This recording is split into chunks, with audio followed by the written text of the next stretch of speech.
এই তারেক রহমান দেশে যাওয়ার আগ মানে দেশে আসার আগ মুহূর্ত পর্যন্ত আপনারা দেখেছেন যে বিএনপির কথাবার্তা কত কিছু।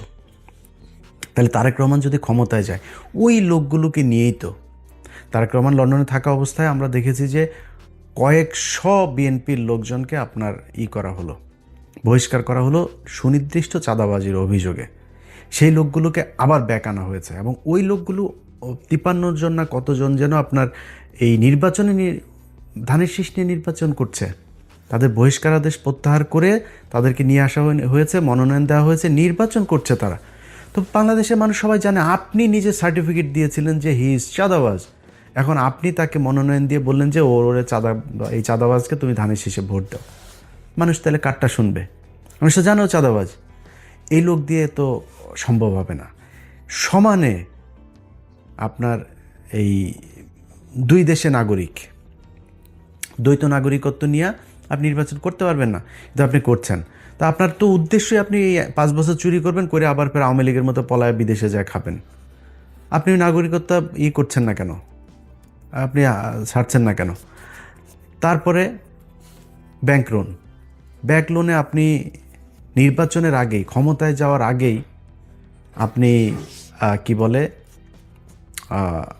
এটার কি বলে ঋণ খেলাপি।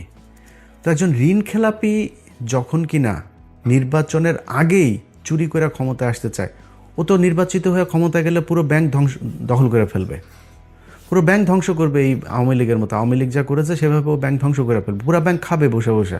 সেই চোর বাটপার লুচা। আমার চুয়াডাঙ্গার কথা বলি, আমার চুয়াডাঙ্গায় জামাতের প্রার্থী হলো একে অ্যাডভোকেট রাসেল ভাই, আর বিএনপির প্রার্থী হইল গিয়া শরীফুজ্জামান শরীফ। তিনি একাধারে চাঁদাবাজ, ধান্দাবাজ, দখলবাজ, টেন্ডারবাজ, সবশেষ ধর্ষক। ধর্ষণের অভিযোগ করেছে এক নারী। কেন অভিযোগ করেছে? সেও বিএনপি করত, স্কুল শিক্ষিকা, গান গায়, শিল্পী। সেই নারীকে আপনার ধর্ষণ করার অভিযোগ করার কারণে তাদের স্বর্ণ চোরাচালান এই মামলায় ঢুকাই দিয়ে তারা জেলে রেখেছে, এখনও জেলে। এই সপ্তাহে হয়তো বা সে ভালো একটা সুসংবাদ পাইতে পারি, সে সম্ভবত বের হবে। তো এই ব্যক্তিরা যদি আপনি জামাতের রাসেল ভাইয়ের কাছে যদি আপনি শরীফ ধর্ষককে দাঁড় করান, তো মানুষ কাকে ভোট দিবে? সারা দেশে তো একই অবস্থা। এই যে মির্জা আব্বাস আর পাটোয়ারি তো কোনো রিক্সাওয়ালার কাছ থেকে চান্দা নেয় না, কোনো দোকান থেকে চান্দা নেয় না, ফুটপাত থেকে চান্দা নেয় না। চান্দা আব্বাসের কাজে চান্দা নেওয়া। সারা জীবন চান্দাবাজি করেছে, এখনও চান্দাবাজি করে। এই যে আপনি ওনারা অনেক সময় বলে বেড়ান যে জামাতের লোকজন হলো গিয়া কিচ্ছু করে না, জামাতের লোকজন কোনো কষ্ট করে নাই, জামাতের লুকিয়ে লুকিয়ে আরামে তারপরে আওয়ামী লীগ সেজে তারপরে রাজনীতি করেছে। জামাতের কয়জনের ফাঁসি হয়েছে, জামাতের কতজন জেলে গিয়েছে, জামাতের কতজন রিমান্ডে গিয়েছে, জামাতের কতজন গুম হয়েছে, কতজন অঙ্গ হারিয়েছে, এটা হিসাব করতে চাইলে হিসাব করেন, তাহলে বুঝবেন যে কাদের উপরে কত নির্যাতন হয়েছে।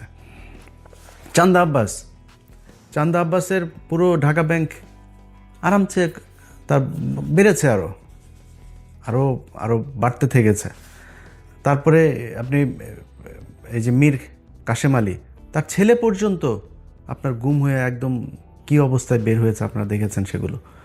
তো এই অবস্থা, এটা হলো জামাত আর বিএনপির মধ্যে। আপনি ধরেন হাইপোথেটিক্যাল কথাবার্তা বাদ দেন, জামাত আর বিএনপির সাথে আমরা যে প্রতিদ্বন্দ্বিতা করব, কারণ একজন বিএনপির ভাইকে আমি বলবো যে মানে আমি কিন্তু চাই যে সব রাজনীতি, খালি বিএনপি একা না, আমি চাই আওয়ামী লীগও যদি বাংলাদেশে কোনোদিন রাজনীতি করে, জাতীয় পার্টির রাজনীতি, সব রাজনীতিবিদদেরই মানে ঠিক জায়গায় আসতে হবে। ভাই আপনি চোর বাটপার সে আগে চান্দাবাজ এগুলো নিয়ে আমার যদি বলতে বলেন, মানে একটু সেফ জোনে থাকার জন্য বলি, নাহলে 100% বলে ফেলতাম। 99.9% আপনার চোর, জাস্ট চুরি করার জন্য এখানে রাজনীতি করতে আসে। একদম সব, বিএনপি বলেন, আওয়ামী লীগ বলেন, জাস্ট চুরি করার জন্য রাজনীতি করতে আসে। আর জামাতকে বলা হয়, জামাতও নাকি ওরা হয়েছে চান্দাবাজি করে, জামাতও নাকি চান্দাবাজি করে। জামাত চান্দাবাজি কেমনে করে? ওই যে ইয়ানত নেয়, এটাও বলে চান্দা। তো ও ইয়ানত নেয়, ওর পকেটে টাকা দিয়ে ও সংগঠন করে, রাজনীতি করে। আর আপনি মানুষের টাকা নেওয়ার জন্য রাজনীতি করেন, মানুষের কাছ থেকে চান্দা নেওয়ার জন্য রাজনীতি করেন। এগুলি বলে কি আপনি বুঝাইতে পারবেন? জামাতটা আপনি বলবেন 71-এর রাজাকার, এগুলি বলে কি আপনি আমার জামাতটা পেছনে নিতে? মানুষ কেন যেখানেই যায়, যেখানেই শুনেন জামাতকে, আমরা এবার জামাতকে ভোট দিব, হ্যাঁ, মানে এরা আবার বলে বট বাহিনী দিয়ে এগুলি করা হয়। তো ডাকসু নির্বাচনে কি হয়েছে? ছাত্র সংসদ নির্বাচনগুলো সব জায়গাতে কেন এই ভরাডুবি? সবশেষ যকসু নির্বাচনে সবাই মিলে ওই যে বিকাশ নুরু টুরু সব কটার দল মিলে এসে তারপরে শিবিরের বিরুদ্ধে লাগলো, তাও পারল না। তো কেন হচ্ছে এরকম?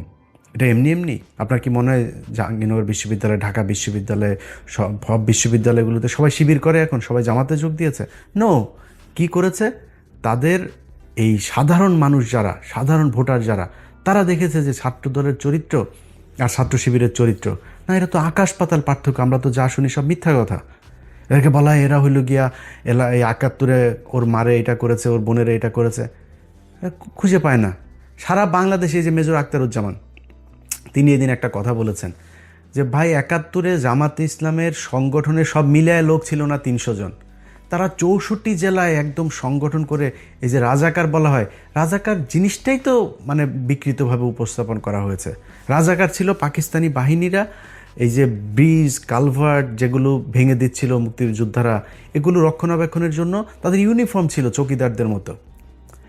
আপনি মেজর আক্তার নিজেও এই কথাটা বলেছে। এটা এর আগেও আমরা বিভিন্ন বইতেও পড়েছি, আপনি বিভিন্ন বিদেশি যেসব ডকুমেন্টারিগুলো ছিল তখনকার, সেগুলো তো গেলেও দেখবেন। এটা কোনো রাজনৈতিক দলের ছিল না, জামাতের কোনো সংগঠনই ছিল না তখন সেইভাবে, মানে জেলা ভিত্তিক। ঢাকা শহরে একটা ছোট্ট একটা ছিল, ওইটা নিয়ে তারা রাজনীতি করতো। তো এটাকে বানানো হয়েছে রাজাকার। তারা বিভিন্ন মানুষের হরিণ ধরে নিয়ে নাকি পাকিস্তানিদের দিয়ে কার মারে মারে করায়, তারপরে আকাম কোকাম করায় ওদের সজীব ওয়াজের জয় পয়দা হওয়া, এইগুলো বানানো হয়েছে। এগুলো তো ভাই মানুষ এখন বলে করা যাবে না। এখন করতে হবে কি? আপনাকে রাজনীতি করতে হইলে ওর চাইতে বেটার কোনো রাজনীতি করতে হবে। জামাত ইসলাম এই একটা সংবাদ সম্মেলন করবে, ওদের একটা মিটিং হবে, ওদের দলের কাউন্সিল হবে। পদ দেওয়ার নাম বলার পরে সে জানেও না কিসের লবিং টবিং, সে জানেও না কে হবে। সে কান্না করে, নামাজ পড়ে, সেজদা দেয়। কেউ কারোর পক্ষে কোনো বিপক্ষে বিদ্রোহী প্রার্থী কোনো কিছু নাই। এনসিপির পোলাপান, অখ্যাত পোলাপান, চেনে না কেউ এলাকায়। কেন্দ্র থেকে সিদ্ধান্ত হয়েছে তাকে লক্ষ্মীপুরে ১ আসনে দেওয়া হবে। বিশাল প্রভাবশালী জামাত ইসলামের বিরাট মানে হেভিওয়েট প্রার্থী সরে গিয়েছে। এই যে মাহফুজের ভাইকে দিয়েছেন, ওই আসনের যে জামাতের প্রার্থী, উনি ভীষণ জনপ্রিয়, দাঁড়াইলেই পাশ করবে এরকম একজন প্রার্থী। দল বলেছে মাহফুজের ভাইকে দিতে হবে, সরে গিয়েছে, কোনো আপত্তি নাই। একটা জায়গায় আসন দেওয়ার পর ২ মিনিটের মধ্যে জামাতের প্রার্থী ফেসবুকে পোস্ট করেন, দলীয় সিদ্ধান্তকে স্বাগত জানিয়ে, শ্রদ্ধা জানিয়ে সরে যাচ্ছে। কেন? মানে কোনো জায়গায় চেয়ার নিয়ে লাথালাথি নাই, ধাক্কাধাক্কি নাই, কোথাও বক্তব্য দেওয়া নিয়ে ধাক্কাধাক্কি নাই। খালেদা জিয়ার খিচুড়িটা নিয়েও আপনারা কারাকারি করে মারামারি করলেন। প্রতিদিন এদের কামড়া কামড়ি, সেই আওয়ামী লীগ যা করতো তাই হচ্ছে। আপনি বলেন ভাই, আপনি আমার যদি এমন বলেন যে ও ইলিয়াস বোধহয় জামাতের দালালি করে, ভাই বললে কোনো সমস্যা নাই, আপনি যার মনে চায় বলেন। আমি তো আপনাদেরকে বিএনপি ক্ষমতায় আসার আগে আওয়ামী লীগ থাকা অবস্থাতে সবসময় একটা কথা বলেছি কি, আমার খালি আমি রাজাকার হইতে রাজি, আমি পাকিস্তানি মিলিটারি হইতে রাজি, সব হইতে রাজি, যা বানাবি সব হইতে রাজি, কিন্তু আমার আওয়ামী লীগ খালি বানাবেন, আর কিছু সমস্যা নেই। তো আমাকে আপনি যা মনে চায় বলেন, আপনি নিজেকে কোশ্চেন করেন।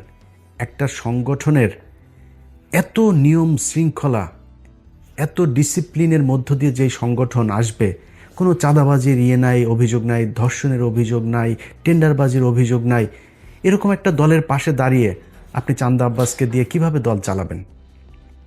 সো বেটার একটা পলিসি নিশ্চয়ই আপনাকে করতে হবে। কেমনে করবেন, কিভাবে করবেন, সেটা আপনারা জানেন। কিন্তু আমি মনে করি যে যদি নাকি আপনি মনে করেন বিএনপি ক্ষমতায় যদি আসেও তারপরেও বিএনপিকে ক্ষমতায় টিকে থাকতে হলে, পরবর্তী নির্বাচনে আবার ক্ষমতায় আসতে হলে, এখন অনেক চামচা অনেক তেলবাজেরা বিএনপির হয়েছে, যারা গত ৬ বছরে যারা তারেক রহমানকে চেনেই না, তারেক রহমান লন্ডনের কি এরকমও বসে বসে টকশো করেছে, সেই সব লোকজনও এখন নিজেদেরকে স্বঘোষিত বিএনপির দালাল হিসেবে পরিচিত করার সুযোগ। এত ইজ্জত বেচতে পারবো না ভাই, এত নিচে নামতে পারবো না। আল্লাহর রহমতে আল্লাহ না খাওয়ায় রাখেন না, আল্লাহ গরিবও বানায় নাই। আল্লাহর রহমতে যতটুকু খাওয়ার দরকার হয়, আল্লাহ যতটুকু পড়ার দরকার হয়, যতটুকু নিজের চাহিদা আছে, আল্লাহর রহমতে করার মতো শক্তি আল্লাহ দিয়েছেন। আল্লাহ যেন এই জায়গায় রাখে, কারোর কাছে যেন চাঁদাবাজি ধান্দাবাজি হাত না পাতায়, তাইলেই হবে, আর কোনো কিছু দরকার নেই। কিন্তু যে পরিমাণে ন্যাকেট হইয়া মানুষের গালাগালি শুনা তারপরে দলের দালালি করে, নিকৃষ্টতম একটা কাজ। তারা যে গরিব মানুষ তা না, কিন্তু তারপরে মানুষ যা বলে বলুক, আমার একটু সুবিধা পাইতেই হবে, জোর করে তারেক রহমানের প্রশংসা করে তারপরে তার বিএনপির দালাল সাজতে হবে। এখন এইসব লোকজনের কাছে যদি আপনি আবার বিএনপির ব্যাপারে শুনেন, অনেক সুন্দর সুন্দর কথা বল, যারা 6 বছর বিএনপির ব্যাপারে বহু নেগেটিভ কথা বলেছেন। আমরা আগেও যেভাবে বলেছি, এখনও সেভাবেই বলছি, ভবিষ্যতেও। যেহেতু বিএনপির একটা বিশাল শ্রেণী ভারত বিরোধী মানুষ আছে এখানে সবাই চান্দা আব্বাস না, এখানে সবাই শরীফুজ্জামান শরীফ না, এখানে অনেক ভালো মানুষ আছে। সো বিএনপির সবচেয়ে বড় কথা হলো জিয়া পরিবার, তারা ভারত বিরোধী, এটা পরীক্ষিত, ইতিহাস এটার সার্টিফিকেট দিয়েছে। আমি তার বিরুদ্ধে কেন যাব? আমার তার বিরুদ্ধে বলতে হবে কিসের জন্য? এটার যদি নাকি গঠনমূলক সমালোচনা করে তাদের যা যা ঠিক করা দরকার সেটা ঠিক করতে হবে। এটা যদি ঠিক না করেন তাহলে ভবিষ্যৎ অন্ধকার। আপনি যত কথাই বলেন, এখন এই যে অনেক ডিসি, এসপি, সচিব, অনেক পুলিশের ওসি অনেকে কিন্তু বিএনপি সাজার চেষ্টা করতেছেন। কিন্তু আপনাদেরকে একটা জিনিস বলে রাখি, সামনের হিসাব নিকাশ কিন্তু, সব কথা সোশ্যাল মিডিয়াতে বলা যাবে না, কিন্তু সামনের হিসাব নিকাশ কিন্তু অত ইজি না। শুধু একটু ক্লু দেওয়া যায় আপনাদেরকে। এই যে এনসিপি জামাত ইসলামে যোগ দিল না, এটা খুব সহজভাবে নিয়েন না। এই যে সরকার এখন হ্যাঁ ভোটের পক্ষে ক্যাম্পেইন করছে, খুব সহজভাবে নিয়েন না। এই যে রিসেন্টলি দেখবেন সেনাবাহিনী আপনার সন্ত্রাসী ধরপাকড় শুরু করেছে না, যাদেরকে দিয়ে মারামারি করবেন, শয়তানি করবেন, মানুষের ভয়ভীতি দেখায় ভোট নেবেন, নির্বাচন আসতে আসতে কিন্তু এই ধরনের লোকজন পুরো শূন্য হয়ে যাবে। যেসব ডিসি, এসপি, ওসিরা বাড়তি দালালি করে তারপরে মনে করছেন কোনো একটা দল ক্ষমতায় আসবে, মনে করেন হাইপোথেটিক্যালি ক্ষমতায় আসলো, এই যে আমি কোনো দলের নাম বলছি না, যে কোনো একটা দল আসলো, আর সেই দলের দালালি আপনি করছেন, মনে করেন সেই দলটা 5 বছর পরে যাবে না ক্ষমতা থেকে? আপনাদের যাদেরকে মাপ করে দেওয়া হয়েছিল 5 তারিখে, তাদেরকে কিন্তু মাপ করবে না এর পরের বার। সো খুব হিসাব করে আপনি আপনার দায়িত্ব পালন করবেন, বাড়তি সুযোগ সুবিধা দেওয়ার চেষ্টা করেন না। কারণ জামাত ইসলাম যেই পলিসি নিয়ে তারা আগাচ্ছে, সেটা হলো প্রতিটা কেন্দ্র তারা কাউন্ট করবে। এবারের আগের থেকে বলে রাখি, এবারের নির্বাচনের ফলাফল ঘোষণা হইতে পারে 3 দিন লাগতে পারে, কমপক্ষে 3 দিনও লাগতে পারে এবারের নির্বাচনের ফলাফল। কেন লাগতে পারে? কারণ কিছু কিছু জায়গায় এরকম 2 নাম্বারই করতে পারে। হঠাৎ করে ডিসি অফিস থেকে একটা হয়ে যেতে পারে, ঘোষণা হয়ে যেতে পারে, অমুক 3.5 লাখ ভোট পেয়েছেন অমুক চান্দা আব্বাস। এখন চান্দা আব্বাস যে 3.5 লাখ ভোট পেয়েছে, এখন পাটোয়ারির ভোটগুলি তো জামাতের লোকজন তো প্রতিটা কেন্দ্রের ভোট তারা কাউন্ট করেছে, কেন্দ্র থেকে ফলাফল নিয়েছে, ঘোষণা দিয়েছে ওইখানে যিনি আছেন প্রিজাইডিং অফিসার। তো তিনি যে বললেন এই কেন্দ্রে ভোট হয়েছে হইলো, ধরেন সারা ওই ঢাকা 8 আসনে মনে করেন ভোটার হইলো 2 লাখ।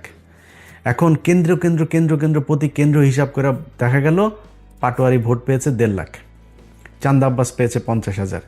কিন্তু তার আগে ওইদিকে রিটার্নিং অফিসারের অফিস ঘোষণা দিয়েছে ঢাকা আসনের বেসরকারিভাবে বিজয়ী হয়েছেন চান্দা আব্বাস।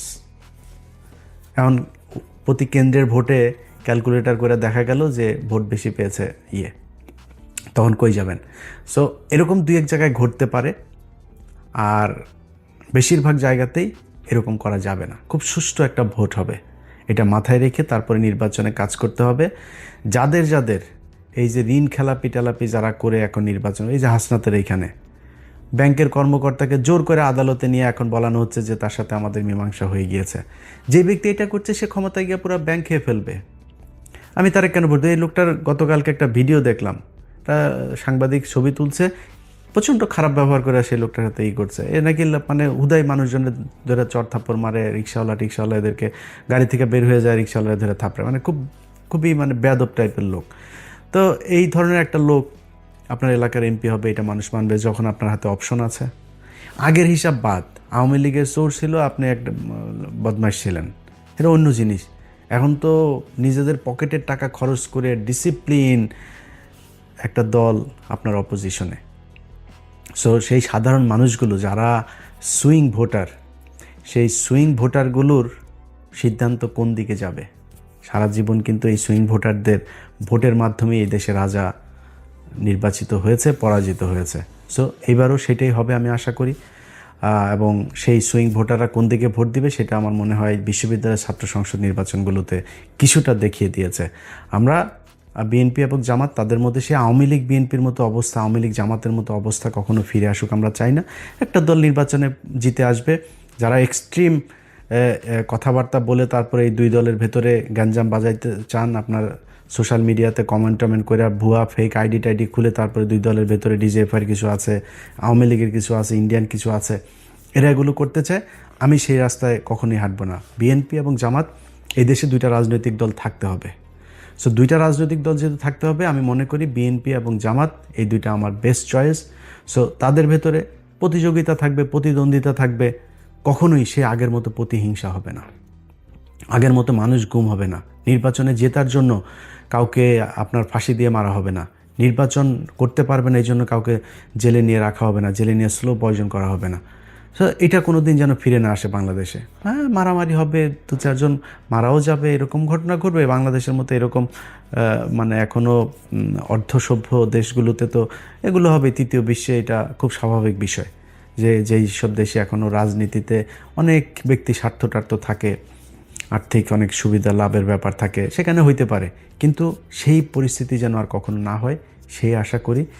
সেই কারণেই আমি মনে করি যে সামনের নির্বাচনটা একটা সুষ্ঠু নির্বাচন হবে, এবং সেই নির্বাচনে আমার জন্য আমার ব্যক্তিগত মতামত, যদি বিএনপি অথবা জামাত এমন একটা কিছু করতে পারে, তারা সেটা নির্বাচনের আগে নিশ্চয়ই ঘোষণা দেওয়ার দরকার নাই, দিবেও না। তাদের একটা একটা কি সরকার, জাতীয় একটা সরকার টাইপের, যারাই ক্ষমতায় আসুক, দেখা গেল যারা সংখ্যাগরিষ্ঠতা পাবে তাদের প্রধানমন্ত্রী থাকবে। এরপরে কয়েকটা মন্ত্রণালয়, কতগুলো আসন পেলে কোন কোন মন্ত্রণালয় কাদের কোনটা থাকবে, এরকম কিছু মন্ত্রণালয়গুলো তে তাদের কিছু ভাগ দেওয়া এবং সবাই মিলেমিশে দেশটা চালানো। আমি মনে করি এরকম কোনো কিছু একটা করলে সবচাইতে ভালো কিছু হবে। এবং আমার বিশ্বাস যে তারেক রহমান এবং ডাক্তার শফিকুর রহমান দুইজন, মাঝখানে ডক্টর ইউনূস তো আছেনই, তাদেরকে নিয়ে ভালো একটা নির্বাচন হবে এই স্বপ্ন দেখি।